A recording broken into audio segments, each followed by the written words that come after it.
Frightened alien testifies. The harsh reality of fighting humans in war.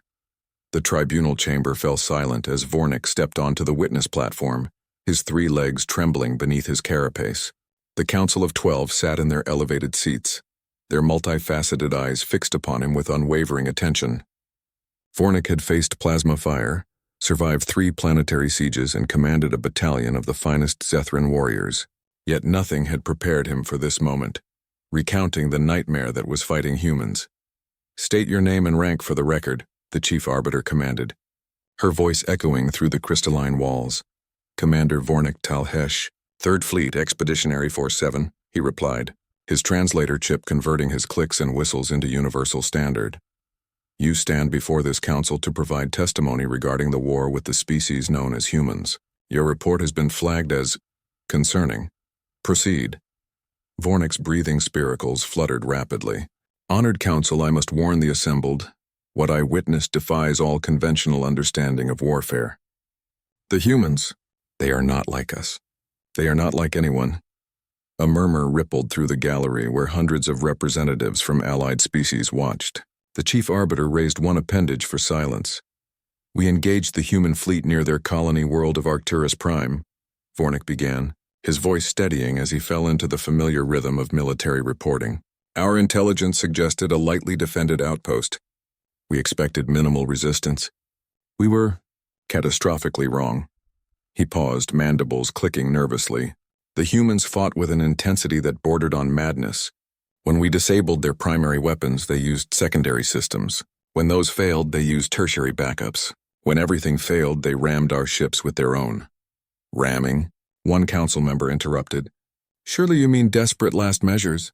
"No," Vornik said firmly. "I mean tactical ramming. Calculated, deliberate. They sacrificed smaller vessels to cripple our dreadnoughts. One human captain transmitted a message before impact. 'See you in hell.' Our linguists are still debating what hell means, but the intent was clear. The chamber erupted in shocked chittering and warbles. The chief arbiter demanded order once more. "But that was merely the beginning," Vornik continued, his voice dropping. "We managed to establish a beachhead on Arcturus Prime. Standard protocol suggested the colonists would evacuate or surrender. They did neither. Every settlement became a fortress. Every civilian became a combatant." He pulled up a holographic display showing footage from his helmet recorder. The assembled representatives watched in horror as elderly humans, some using mobility aids, fired weapons from windows.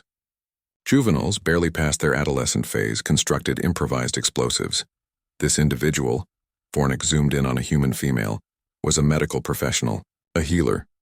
We detected no military training in her background, yet she eliminated an entire squad using nothing but medical supplies converted into chemical weapons, and her knowledge of Zethran physiology. He paused. "She studied us. During the battle, she was studying us to find our weaknesses." "Impossible," someone called from the gallery. "Combat adaptation requires years of training." "You would think so," Vornik replied bitterly. "But humans possess something we lack. They call it adrenaline. It is a biochemical response to danger that temporarily enhances their strength, speed, and pain tolerance. But more than that, it sharpens their focus. They become more dangerous when wounded, more cunning when desperate." He advanced the footage. "Here, one of our soldiers shot a human soldier 3 times. Center mass. Lethal wounds by any medical standard. The human did not fall. He returned fire, eliminated his attacker, provided covering fire for his unit, and walked 17 kilometers to an aid station before collapsing. He survived." The silence in the chamber was absolute. "They do not break," Vornik whispered. "That is what you must understand. We broke their supply lines, they foraged and hunted. We cut their communications. They used primitive visual signals and messenger runners. We destroyed their weapons factories. They made new weapons from our wreckage, from our own dead." His voice cracked.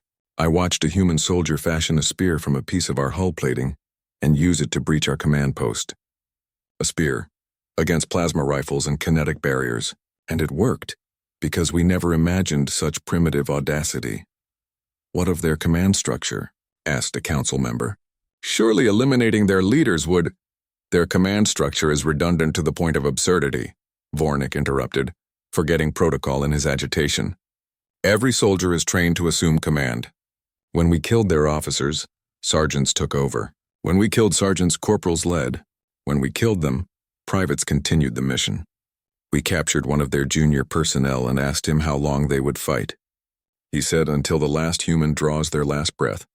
We thought it was bravado. It was not. Vornik's entire body sagged. But the worst part, the part that haunts my sleep cycles, is that they remember. Every battle, every fallen comrade, every tactical mistake. They learn from it. Adapt. The strategies that worked in the first engagement failed in the second. By the third, they were predicting our movements. He looked directly at the council. They practice something called combined arms warfare. They integrate every available resource, ground troops, aircraft, orbital support, cyber warfare, even psychological operations, into a seamless whole. Each element supports the others. There are no gaps, no weaknesses to exploit. You speak as if they are invincible, the chief arbiter observed. No, Vornik said quietly. They die. They die in great numbers. But they choose to die advancing, not retreating. They choose to die accomplishing objectives, not fleeing. And every death fuels the survivors with renewed determination. They have a saying, we remember, and they do. They remember everything. He deactivated the hologram. I have fought the Krell swarms. I have faced the synthetic concordate. I have battled predators that hunt in the void. None of them, none, match the sheer relentless terror of fighting humans. They are not the strongest species, nor the fastest, nor the most technologically advanced, but they are the most dangerous because they simply refuse to lose. They will tear victory from defeat with their bare hands if necessary. Vornik took a shuddering breath. My recommendation to the council is simple. End this war. Negotiate, compromise. Give them whatever they demand. Because the alternative is fighting them until either they are extinct or we are. And honored council, I am not confident which outcome is more likely. The chamber remained silent for a long moment after Vornik finished. Finally, the chief arbiter spoke. This council will take your testimony under advisement. You are dismissed, Commander. As Vornik descended from the platform, his legs still trembling, he heard whispers following him. Some called him a coward. Others called him wise. But all of them, he knew, would soon learn the same truth he had. Humanity did not just fight wars. Humanity embodied war itself, relentless, adaptive, and utterly unbreakable.